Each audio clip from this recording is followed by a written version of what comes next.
Good evening, everyone. I am your host, Andrew Barber. My co host, Drew Shipley, is at Wrigley Field enjoying some of the post game festivities. Just got sent a picture of Phil Parker on over to me here. So he's enjoying that. We're sponsored by Revelton Distillery and Kyle Lehman at Wintrust Mortgage. Thank you to them for sponsoring the show. Three Beards Media for putting everything on.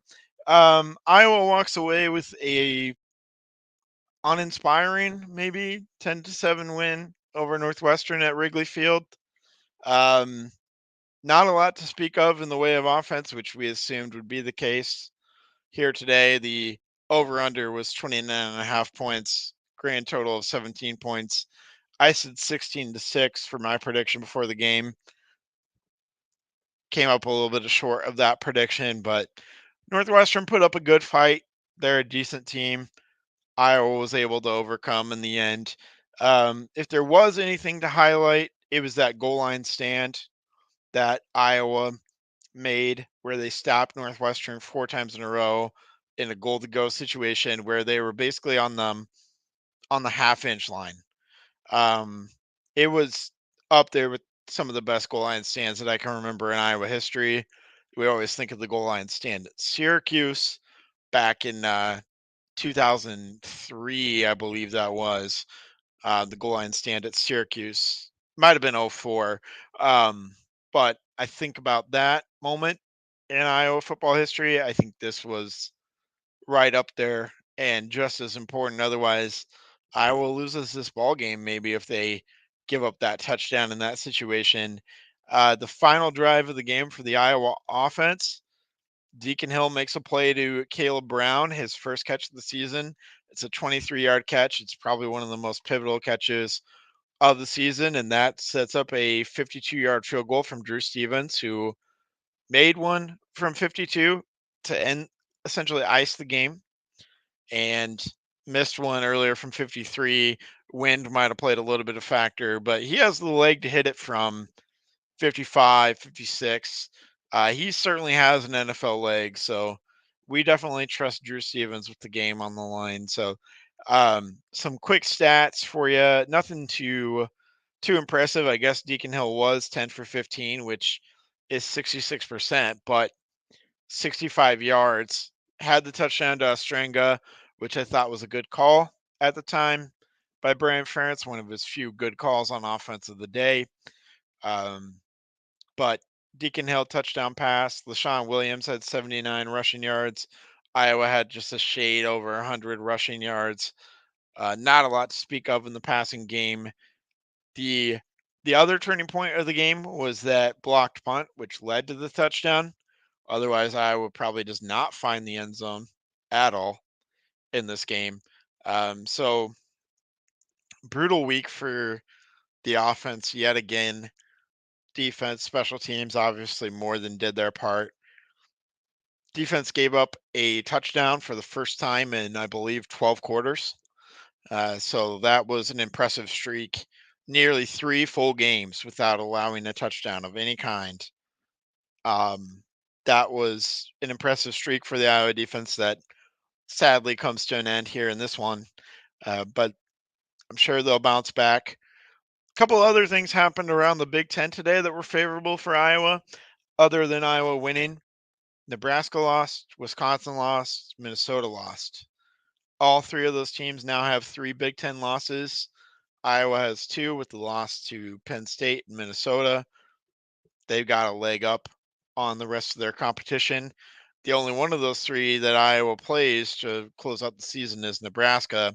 They got a game against Rutgers next week that we'll get to. Rutgers hung in there against Ohio State and looked like they were salty for a little bit. Eventually, Ohio State blew it open, took care of business. But Rutgers looks a little bit better than maybe what we expected. So Hawks are going to have their hands full and are probably going to have to put points on the board to win the game in Kinnick next week. Definitely will be an advantage being in Kinnick. 2:30 p.m. kickoff. Drew and I will be back around on Wednesday night this week to preview that one. So all in all, I can't complain too much about a win. Um, Deacon Hill continues to have turnover issues. He threw one interception that was just a 50-50 ball to Nico Reganey. I don't understand why we're throwing 50-50 balls to Nico Reganey. We should be throwing them to someone else. That's not really Nico's strong suit. And also had a fumble that he fell back on. So Kirk Ferentz mentioned this week that ball security is a top priority.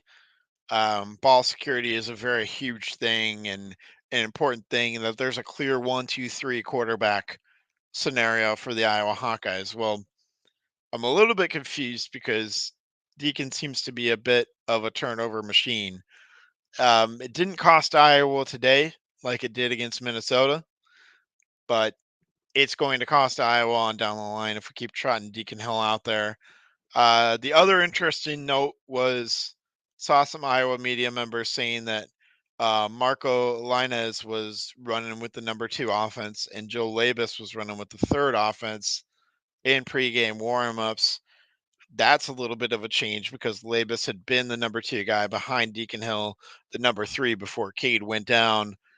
I don't want to speculate or say anything about that. I don't know what's going on with that situation there, but if pregame warmup is any indicator, Marco Lainez has beat out Joey Labus. I'm not sure what's going on with Iowa's quarterback room at this point in time. So, um, anyways, Iowa moves to 7-2. We'll celebrate a win. We got a win in Wrigley, our first game in Wrigley. I love Wrigley Field. It's a perfect place for a baseball game. We were having some issues with the football field today. The sod around the goal line there in the 4th quarter, that was interesting. They had to stop the game several times to fill it in with dirt. I don't think football games are really meant to be played in baseball stadiums, as cool as they are. So I think the history of it, um, kind of the nostalgia, kind of the uniqueness of it is what made it great. But ultimately, I would be okay if Iowa did not play another game in Wrigley Field for football at any point in time.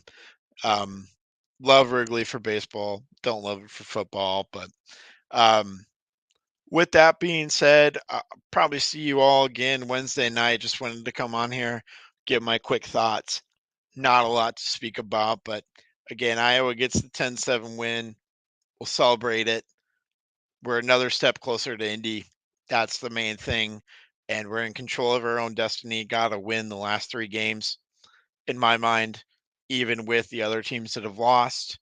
I feel like Iowa has to win the last 3 to really be on good footing. And if they do that, they will be in Indy, obviously, if they win the last 3. So can't ask for more than that. Big Ten West championship is still out there for Iowa. And that's really all that you can say. So with that, I'm going to sign off for the night. Have a good night. Thank you as always for listening. Appreciate each and every one of you that listens to the show. Again, appreciate Revelton Distillery and Kyle Lehman at Wintrust Mortgage. Good night. Go Hawks.